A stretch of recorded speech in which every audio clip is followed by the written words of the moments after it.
إن الحمد لله نحمده ونستعينه ونستغفره ونعوذ بالله من شرور أنفسنا ومن سيئات أعمالنا من يهده الله فلا مضل له ومن يضلل فلا هادي له وأشهد أن لا إله إلا الله وحده لا شريك له وأشهد أن محمدًا عبده ورسوله.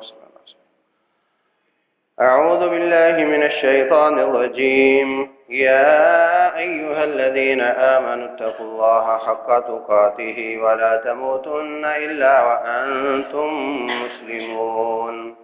يا أيها الناس اتقوا ربكم الذي خلقكم من نفس واحدة وخلق منها زوجها وبث منهما رجالا كثيرا ونساء واتقوا الله الذي تساءلون به والأرحام إن الله كان عليكم رقيبا. يا أيها الذين آمنوا اتقوا الله وقولوا قولا سديدا يصلح لكم أعمالكم ويغفر لكم ذنوبكم ومن يطع الله ورسوله فقد فاز فوزا عظيما. أما بعد فإن خير الحديث كتاب الله وخير الهدى هدى محمد. بہترین بات اللہ کی بات ہے اور بہترین طریقہ محمد صلی اللہ علیہ وسلم کا ہے. وشر الامور محدثاتها وكل محدثة بدعة. بدترین کام دین میں اضافہ ہے اور دین میں ہر اضافہ بدعت ہے. وكل بدعة ضلالة وكل ضلالة في النار. ہر بدعت گمراہی ہے اور ہر گمراہ جہنم میں جائے گا.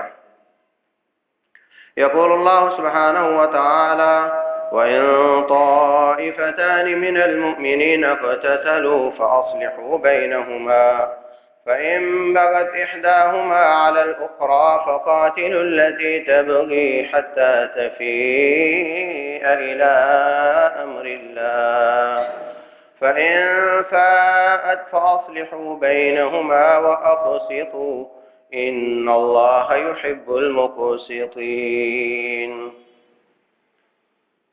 محترم بھائیوں اور بہنوں، 2-3 خطبات سے جو موضوعات چل رہے ہیں یہ وہ موضوعات ہیں جن کو آپ نے کبھی بیان ہوتے ہوئے نہیں سنا ہوگا. نہایت حساس موضوعات ہیں جن پر قلم اٹھانے والے اور زبان چلانے والے بہت جلد پھسل جایا کرتے ہیں. بہت باریک دھار پر چلنا پڑتا ہے. تھوڑی سی غلطی سے یا دائیں یا بائیں انسان پھسل جاتا ہے. لیکن چونکہ غلط لوگ ان واقعات کو غلط رنگ دے کر لوگوں کو گمراہ کرتے ہیں، اس لیے اللہ تعالیٰ سے توفیق مانگتے ہوئے ہم نے ان باتوں کو شروع کیا ہے. اللہ تبارک و تعالیٰ حق بات کہنے، سننے اور عمل کرنے کی توفیق عطا فرمائے. میں نے عرض کیا تھا کہ علی بن ابی طالب رضی اللہ تعالیٰ عنہ امیر المومنین حقاً 4 مہینے گزر چکے ہیں خلافت سنبھالے. شام والے معاویہ بن ابی سفیان رضی اللہ عنہما اور ان کے ساتھی قاتلین عثمان کا بدلہ مانگتے ہیں اور بیعت نہیں کر رہے. مقابلے میں انہوں نے خلافت کا دعویٰ بھی نہیں کیا. حضرت علی رضی اللہ تعالی عنہ کی شہادت تک کبھی معاویہ بن ابی سفیان رضی اللہ عنہ نے کہا کہ میں بھی خلیفہ ہوں. دوسری طرف صحابہ کرام کا موقف یہ ہے کہ سائڈ پر رہ کر اصلاح نہیں کرو، اندر جا کر اصلاح کرو. بیعت بھی کر لو، مضبوط بھی کر لو، اور ساتھ ساتھ قصاص کا مطالبہ بھی کرتے رہو۔ یہ ہے طلحہ اور زبیر رضی اللہ تعالیٰ عنہما، اور ان کے کئی ساتھی ہیں۔ لیکن جیسے جیسے وقت گزرتا جا رہا ہے، مطالبہ بڑھتا چلا جا رہا ہے، پریشانی بڑھتی چلی جا رہی ہے۔ خلافت کا مقصد اسلام کو قائم کرنا۔ جب قصاص نہیں رہے گا، وہ عثمان جس کا بدلہ لینے کے لیے رسول اللہ صلی اللہ علیہ وسلم نے 1400 صحابہ سے بیعت موت لی تھی کہ مر جائیں گے عثمان کا بدلہ ضرور لیں گے، آج عثمان کا بدلہ باقی ہے اور ہم زندہ ہیں۔ اسلام کا ستون گر گیا ہے، حدود اللہ کا نفاذ نہیں ہو رہا ہے، خلافت کا فائدہ وہ والا حاصل نہیں ہوا ہے۔ یہ باتیں وہ سوچ رہے ہیں جو عثمان رضی اللہ تعالیٰ عنہ کے قتل کا بدلہ مانگتے ہیں، چاہے وہ سائڈ پر رہ کر مانگتے ہیں یا ساتھ مل کر مانگتے ہیں۔ جب 4 ماہ گزر گئے تو حضرت طلحہ اور زبیر رضی اللہ عنہما، میں نے پچھلے خطبہ میں عرض کیا تھا، فرمایا رسول اللہ صلی اللہ علیہ وسلم نے کہ یہ دونوں جنتی ہیں، یہ 10 مبشرہ میں سے ہیں۔ اجازت مانگی امیر المومنین سے، ہم مکہ جا رہے ہیں۔ مکہ چلے گئے، وہاں جا کر ساتھیوں نے کہا کہ بھئی آپ لوگ وہاں کیا کر رہے ہو؟ آپ امیر المومنین کے ساتھ بھی ہو اور ابھی تک عثمان کے قاتل دندناتے پھرتے ہیں۔ بولے ہاں ہم تو بہت کہہ رہے ہیں، مطالبہ تو بہت کیا ہے، پھر کیا کیا جائے؟ مل ملا کے مشورہ ہوا کہ جو آفر آپ نے ان کو کی تھی اسی پر خود عمل کر لیا جائے۔ حضرت طلحہ اور زبیر نے یہ آفر کی تھی کہ اگر معاویہ بن ابی سفیان رضی اللہ عنہما کا یہ موقف ہے کہ پہلے قصاص لو پھر میں بیعت کروں گا، اور آپ کا موقف یہ ہے کہ پہلے مجھے طاقتور کرو تاکہ ہم اس کے قابل ہو جائیں، تو پھر ہم ایسا کرتے ہیں کہ قصاص تو ہمارے بس کی بات نہیں، امیر المومنین کو طاقتور کرنا تو ہم کر سکتے ہیں۔ تو کہا امیر المومنین آپ ہمیں اجازت دے دیں، آپ ہمیں بھیج دیں، ایک کو کوفہ بھیج دیں، ایک کو بصرہ بھیج دیں، ہم وہاں سے آپ کے لیے لوگوں کو جمع کرتے ہیں اور لشکر لے کر آتے ہیں۔ بلوائی سبعی قاتلین عثمان رضی اللہ تعالیٰ عنہ وہ صرف 2500 تھے،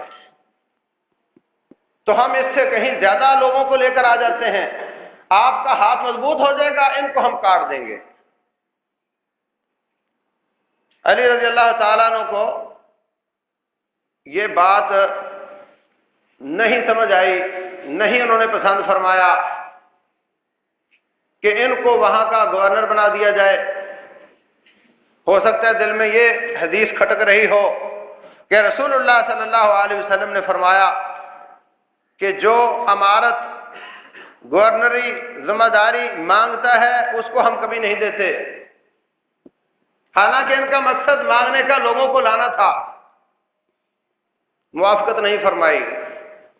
ان کے دل میں وہ بات ہے، ان کے دل میں یہ ہے کہ ہم نے اپنی پوری کوششیں کر لی ہیں، خود ساتھ لگ کر بیعت کر کے، تعاون کر کے، مطالبات دہرا کر اور ان کا ہاتھ مضبوط کرنے کے لیے کوفہ اور بصرہ جانے کی آفر بھی کرتی ہے، ہماری کوئی بات چل نہیں سک رہی ہے، اور 4 مہینے گزر گئے ہیں، عثمان رضی اللہ تعالیٰ عنہ کے قاتل زندہ ہیں، اور نہ صرف زندہ ہیں بلکہ وہ علی رضی اللہ تعالیٰ عنہ کے لشکر میں اہم عہدوں پر فائز ہوتے چلے جا رہے ہیں۔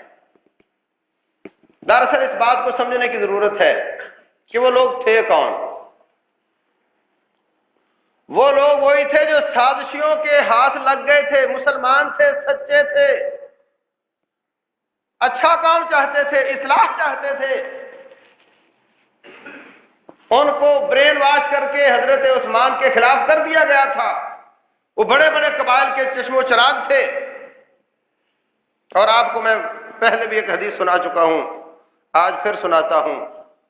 رسول اللہ صلی اللہ علیہ وسلم نے فرمایا تھا من یعذرنی فی رجل آذانی فی اہلی، بخاری شریف کی حدیث ہے، کون ہے جو مجھے معذور سمجھے اس آدمی کو کاٹ دوں جس نے میری گھر والی کے بارے میں مجھے تکلیف دی ہے۔ تو سعد بن معاذ رضی اللہ عنہ کہتے ہیں جی اگر ہمارے قبیلے کا وہ ہم کاٹ دیں گے، کسی میرے بھائیوں کے قبیلے کو وہ کاٹ دیں گے، تو سعد بن عبادہ کہنے لگے تیرے قبیلے کا تھا نہیں اس لیے تو نے ایسی بات کی، ہوتا تو ایسی بات نہیں کرتا۔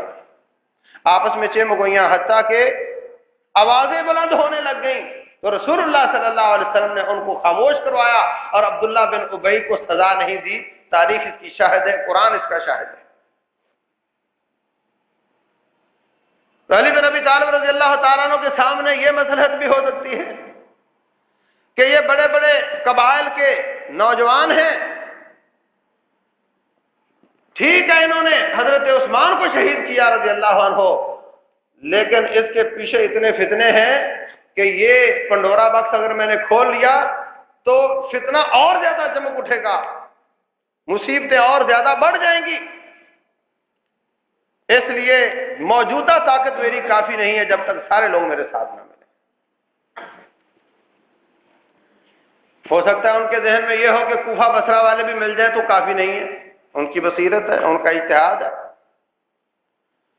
لیکن طلحہ اور زبیر رضی اللہ تعالیٰ عنہما یہاں سے نکلے، مکہ پہنچے، مکہ والوں نے ان سے بات کی، کہا کہ ہم تو پوری کوشش کر چکے ہیں، ہم نے تو اپنے آپ کی قربانی کی پیشکش بھی کی کہ ہم کوفہ اور بصرہ سے فوجیں لے کر آ جاتے ہیں، بات کہیں بن نہیں پا رہی۔ تو پھر سب مل ملا کے حضرت عائشہ رضی اللہ تعالیٰ عنہ کے پاس پہنچے کہ ام المومنین